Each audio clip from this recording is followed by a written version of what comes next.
Hello, good morning students. कल हमने अपना चैप्टर आधा रीड कर लिया था और आज जो बाकी बचा है वो चैप्टर हम रीड करने जा रहे हैं। तो चैप्टर का नाम था हमारा द बियर स्टोरी। देखिए इसे आगे। He was also put on the chain on Sunday वेहन his mistress went to spend the afternoon with her married sister who lived in the solitary house on the other side of the mountain. Take a good hour walk through the distant dense forest. He was वह Sunday को एक चैन के साथ बांध दिया जाता था जब उसकी जो मालकिन है वो अपनी शादीशुदा बहन से मिलने के लिए जंगल में जाया उसके घर जाया करती थी और उसके घर जाने के लिए उसको काफ़ी लंबा रास्ता जो था जंगलों का वो पार करना होता था. It was not spot too good to be him to wander about the forest with all its temptation. It was better to be on safe side. तो ये है उसको उसके साथ घूमना अच्छा नहीं लगता था क्योंकि यह एक खतरनाक रास्ता था जो कि दूसरी साइड से सेफ था. He was also a bad sailor and had once taken to such fight sudden gust to the wind and that he had upset on boat and he and his mistress had swim to the shore.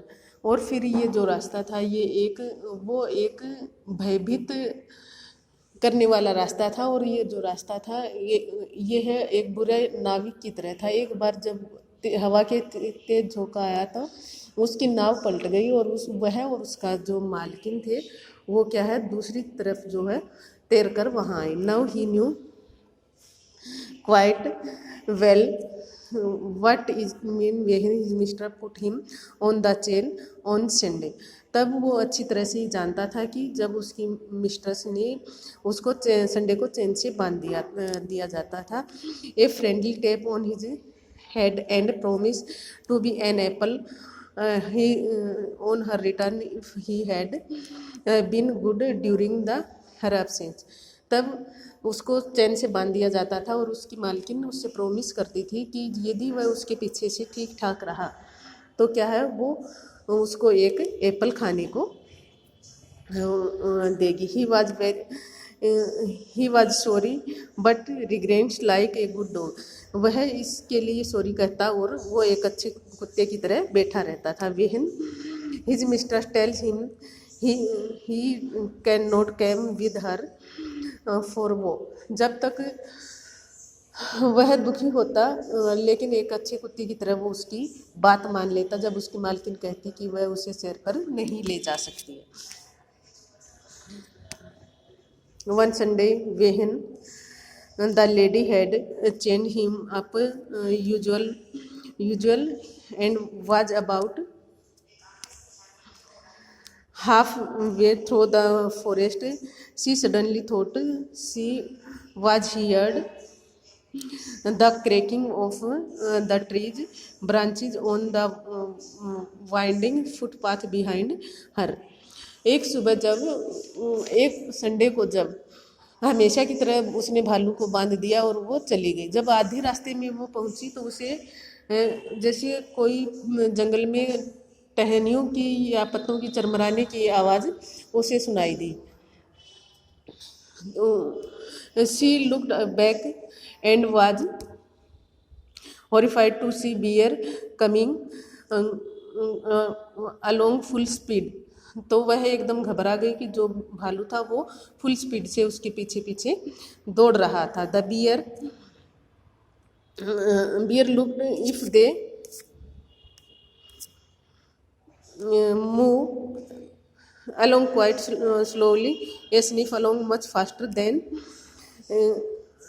a trotting horse. और वो जो कुत्ता था जो beer था वो इतनी तेज़ी से भाग रहा था कि वो एक रेस करने वाले घोड़े को भी पीछे छोड़ सकता था. अब in a minute he had joined her panting and sniffing take his usual place, dog fashion and at her heels. अब वो 1 मिनट में उसके पास आ गया, उसके पंजों को सूंघा और एक कुत्ते की भांति उसने उसके पैरों को सूंघा. The lady was very angry. She was early late for lunch. There was no time to take him back home. She did not want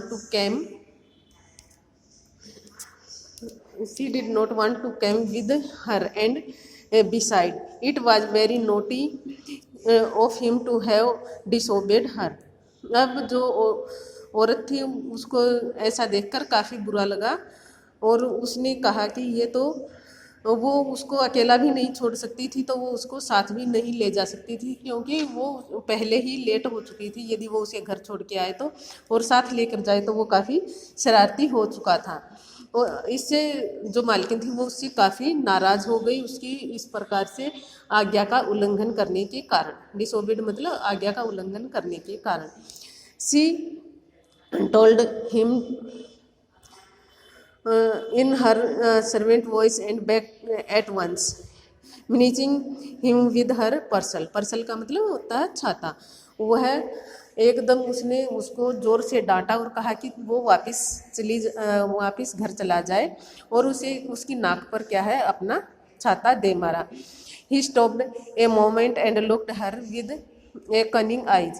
वह एक कुछ क्षण के लिए, मोमेंट का मतलब कुछ क्षण के लिए वहीं पर रुका रहा और अपनी तेज आंखों से उसकी तरफ देखता रहा.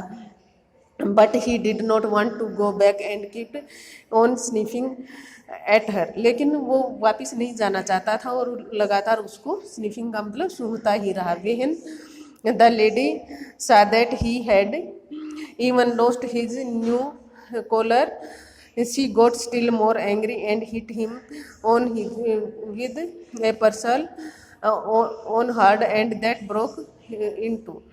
जब लेडी ने देखा कि उसने अपना जो गले में बांधने का जो कॉलर था वो भी खो दिया, तो इससे देखकर वो और भी नाराज़ हो गई और फिर उसने उसके नाक पर एक बार फिर से वो छाता दोबारा से दे मारा, जिसके कारण उसके 2 टुकड़े हो गए. He stopped again.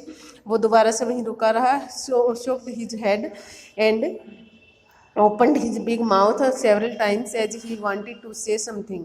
और वो अपना सिर झुकाए वहीं पर खड़ा रहा. कई बार तो उसने अपना मुंह खोला जैसे कि वो उसे कुछ कहना चाहता है.